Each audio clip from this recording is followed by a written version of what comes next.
Ram still present. Ayodhya is located in the city of Uttar Pradesh in North India. It is a historical city that has been mentioned in many ages-old Vedas and by travelers to the country from ancient times. Ayodhya is known as the birthplace of Sri Rama. Sri Rama was a significant historical figure in India and is considered an avatar of Vishnu. Sri Rama is a much loved and venerated figure whose virtues of valor, justice, and dignity in the face of adversity are much admired to this day by millions across India, Southeast Asia, and much of the world. The story of Sri Rama is beautifully captured in the monumental epic, the Ramayana. The book has been made into a record-setting television series and movies in umpteen languages. Ayodhya is the birthplace of Sri Rama. Naturally, many millions of people see it as a place of deep historical and religious significance. This has been the case for many hundreds and thousands of years. A temple existed in the location of Sri Rama's birth to commemorate his arrival. Many archaeological excavations over the last century have turned up artifacts supporting the existence of the temple at the Janmabhoomi in Ayodhya.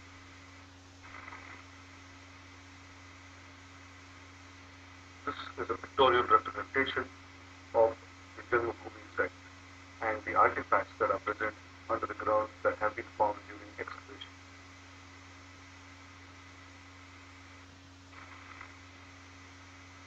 In 1526, Zahiruddin Muhammad Babur, who was a Muslim from Central Asia, attacked India and started the Mughal dynasty.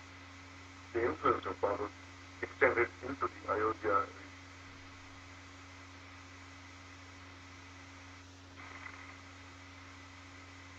It has been extensively recorded throughout the history of Islam that wherever Islamic invaders went, they attempted to convert and subjugate the local religion and population. The invasion of Babur was also followed by a similar attempt. Many temples were destroyed and converted into mosques. This has been documented by Ram Goel in his book, Hindu Temples, What Happened to Them, Volume 1 and Volume 2. These volumes are both available online and can be read from the links shown at the bottom of the slide. The Ram Janmabhoomi temple at Ayodhya did not escape the carnage by Babur and Ram. It was also destroyed, and a mosque called the Masjid-e-Janmathan was raised on the ruins of the pre-existing temple. The name acknowledges the fact that this temple was built on a spot that was previously the birthplace of Sri Ram. The Masjid-e-Janmathan was built around another temple called Sita Rasoi and a third one called the Hanuman temple. Numerous Muslim historians have recorded the destruction of the Ram temple and the erection of a mosque in its place. Some of them are listed below. They include, and are not limited to, Mirza Jan, Sheikh Muhammad Azmat Ali, Abu Fazl in Ain-e-Akbari. Other non-Islamic sources include Ram Sharan Sharma and Joseph Stephen Taylor.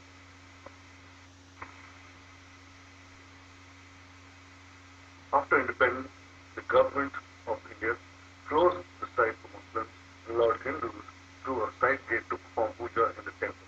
In any case, the small Muslim population of the city of Ayodhya had long since stopped using the Masjid-e-Janmathan for religious activities.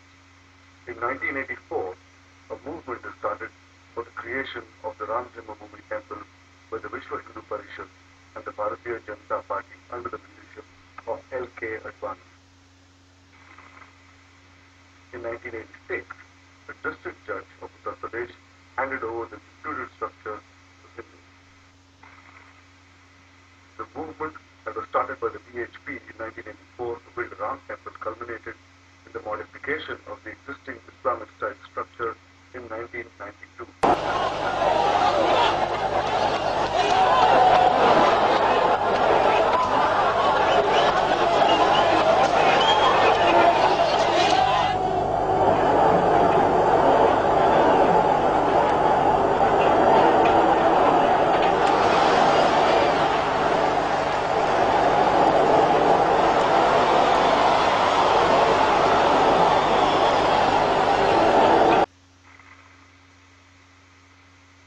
militant Muslim groups did not like this assertion of national identity. Such groups have periodically resorted to violence directed at innocent Indian civilians. Shown below are pictures of some of these violent activities.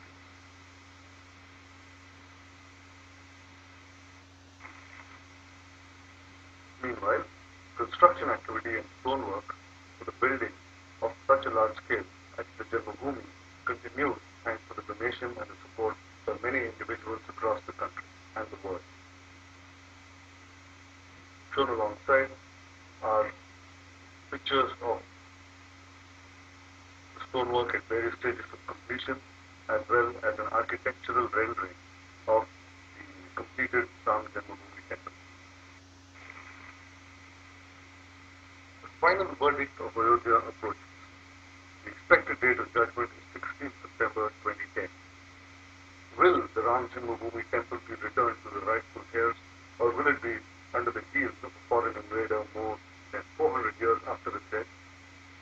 Do the people want to see the proud flag bearing the color of our country fly on top of the structure, or will it be left in the structure that reminds us of many hundreds of years of barbaric cruelty? Will the virtues that Sri Rama represented, valor, dignity, and fairness, take precedence over narrow-minded vote bank politics?